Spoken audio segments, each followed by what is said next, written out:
Hi guys, it's Craig at JOLAAT, and I'm ready to learn Japanese again, one line at a time. This time it's a headline. Let's have a look at the Japanese headlines from the 29th of May 2026.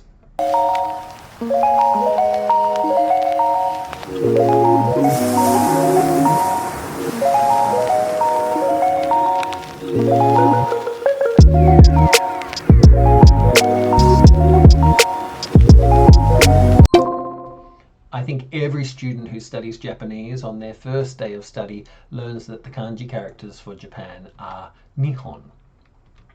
But I learned something very interesting last week.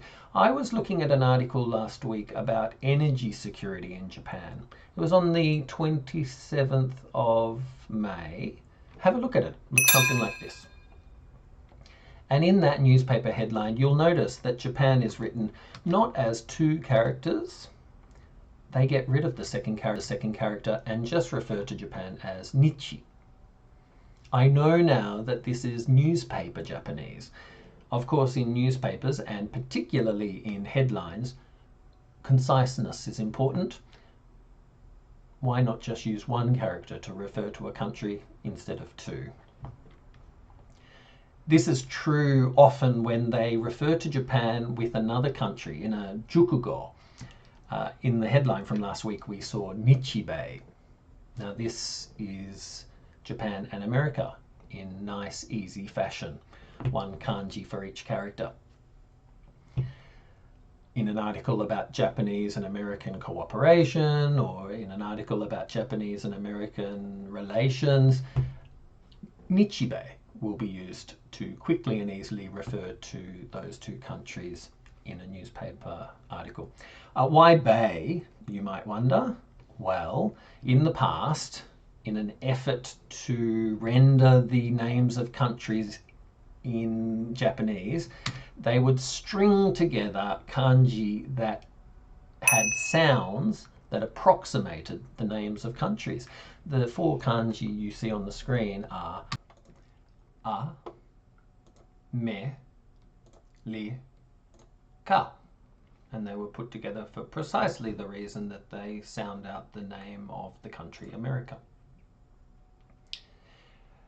It's long and it's four kanji characters, and so over time they started using the second one by itself to represent America, especially in newspaper headlines. One kanji is better than four. Why not the first kanji, you might be wondering. I wondered the same thing. I couldn't really find any information. It seems sensible just to choose the first kanji.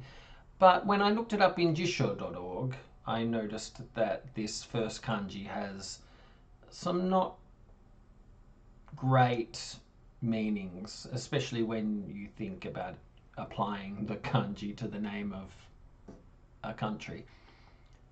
Sub or second rate or inferior might not be the best kanji to use. That's my theory. I haven't seen that written anywhere. But in any case, we know that they chose the second kanji, me. But as students of Japanese are often aware, kanji have multiple readings. When they're used in conjunction with other kanji, like this one, they might have one reading. Here it's me, but by itself it's bei. And so for this reason, bei is the word and the kanji that is used for America now. In conjunction with the kanji for country, koku, the name becomes bei koku. And if you ever see America referred to by itself, probably the two kanji will appear, bei koku. But when it's used in conjunction with other country names, bei is the word for America. In the article last week, we also saw another country. You'll never guess what this one is. If I read it out sound by sound, it's go, ta, la, li. Now, perhaps this is an approximation of the pronunciation from Europe or some European country for Australia. Go, ta, Lazuli. There's a suit that appears. I think that's some pronunciation matter in Japanese. I'm not sure where it comes from. But this was an approximation of the sound of the name of our country, my country, Australia. We also saw in that article last week one other country. This one, the kanji characters read as in and do, which of course is an approximation of the name India. They're very long, as I tell you, and too long for Japanese newspaper headlines. And so, what do? They get rid of some of the other kanji characters and can easily and quickly refer to these countries with one sound. Last week in the newspaper article, we saw Nichibei go in an article referring to energy security cooperation between these countries. This was the jukugo that was used to refer to those countries. Today, though, we're only referring to Japan by itself, and so it's Nihon, Nihon e, and we have another particle, Nihon e no. I know these kanji characters. The first one is the kanji you see in lusu, meaning absence or away.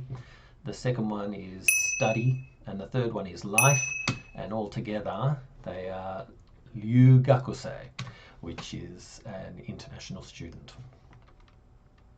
The next kanji, 40 nin. 40 nin, 400,000 people. And finally, we have another jukugo, a 4 kanji jukugo. The first two are kako, which is the past. And the last two are saita, which is the most. Now together, read together, the idea of the past and the most together give the idea of record breaking or the highest number ever. And that is our newspaper headline for today. Can I remember it?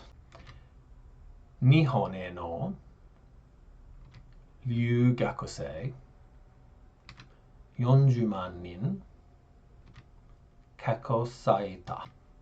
How did I do today? It was a short headline with lots of familiar kanji, but did I make any mistakes? Have I read them correctly? Is there anything you can teach me about Japanese? Please let me know.